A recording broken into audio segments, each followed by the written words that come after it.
This is Grace again. This is the second excerpt from my new novel, Deception, part of the Golden Collar series published by Dreamspinner Press. The following excerpt is one of the first action sequences in Deception. I used to struggle really hard with writing action, and I have found that I thoroughly enjoy it these days, so I hope you do too. Cyrus crouched on the roof at the corner of the building, his eyes trained on the street below. He fidgeted with the collars on his robe and tunic for a moment, then forced himself to ignore them. It had been nearly a year since he'd worn a full set of clothes, and he was uncomfortable. But he fell back on his old habits, forced his attention on what he was doing, and ignored his discomfort. They decided to wait to do this until they were sure the public was convinced of their feelings for each other. Balthasar had been positive they'd question anything strange they saw, like them leaving the palace, and try as they might, they couldn't leave without drawing some attention. Balthasar didn't want to take any chances, and they'd all agreed. Cyrus glanced across the alley to see the dark figure on the roof near him. Nadir was further along the alley and only barely visible. Like him, Nadir wore all black robes and silk, black leather boots, and a full black cloak. His face covering was pulled up, so the only part of him visible was his eyes. Not that Cyrus could see them from his position. It was strange to see Nadir garbed in such a way again after all these years. Stranger still to see the light of excitement he caught in his lover's eyes before they'd left. He didn't miss sneaking across rooftops, hiding in the shadows. He longed for his freedom, that much was true, and the reasons for his shadowy occupation that night meant he didn't mind what he was doing quite so much. He just didn't miss the thieving that had gotten them caught in the first place. He shook the thoughts off, reminding himself what he was doing that night was infinitely more important than any other job he'd done before. He scanned the alley below, finally finding what he was looking for. Temin, who had melted into the shadows of an alcove, was even less visible than Nadir was. He wore the same black robes, boots, hooded cloak, and face cover that they did. Cyrus nodded, shifting just enough to let Temin know he was checking, and saw the shadows move in acknowledgement. He turned back to the street. Captain Darius, also clad in black so he wouldn't be recognized, was examining some jewelry in a booth at the edge of the market on a side street.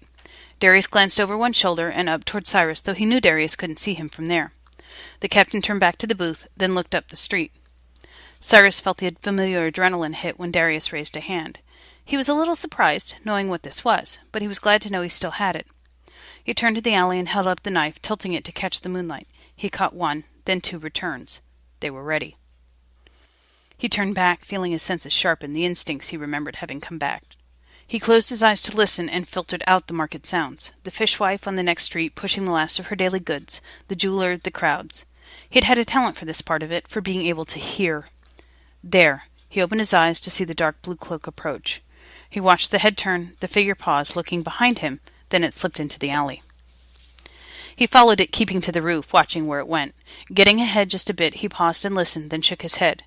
He was grateful for his own face covering, so his teeth didn't show when he smiled.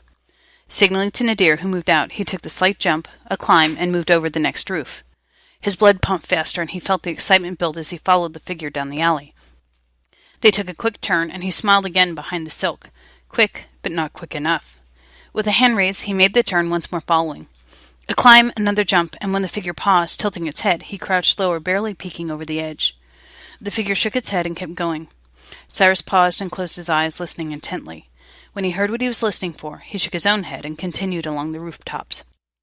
He wondered how far the figure was going to go. He saw Temin darting between the shadows below and Nadir on the roofs across from him, but he wouldn't have known they were there had he not known to look for them. They were little more than darker shadows against the blackness below or the navy sky above.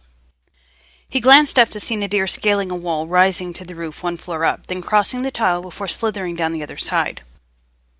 He felt a surge of pride at his lover for doing so well after so many years. The figure made a quick right, and Cyrus scolded himself for not paying more attention. He took a shortcut rather than going up and over, and swung around the front of the tower. A moment later, the figure was back in view, and he'd caught up. With another grin behind his covering, he knew the game was about to be over. He watched as Temin caught up to the figure and slid behind an archway when they paused again. He caught Temin's attention, made another hand signal, then looked for Nadir, who was crouched above the figure. A shift from Nadir, a reply from Temin, and the three of them moved at once. Cyrus landed on one side of the figure, dagger extended. Nadir appeared behind, blade to the figure's throat, and Temin was in front, short sword held out and pointed right at Balthasar's stomach. "You're going to have to do better than that," Nadir said in his ear. Balthasar sighed. "I knew you were going to gang up on me." Nadir let go and stepped back, chuckling. Balthasar, you've got to stop walking so heavily. I could have heard you from across the city." The knife spun in Nadir's hand, then was out of sight a second later. "Indeed," Cyrus agreed, as his dagger disappeared into his robes. "It was entirely too easy to follow you," Timon said, sheathing his sword. "And you were not listening."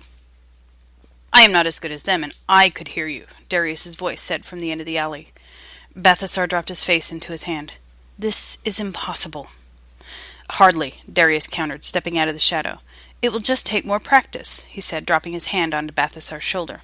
"Listen to them. They know what they are talking about. I will see you back at the palace." "Thank you, Darius." Balthasar sighed and glanced at the other three, shaking his head. "You can give me pointers in a bit. I have a surprise for you."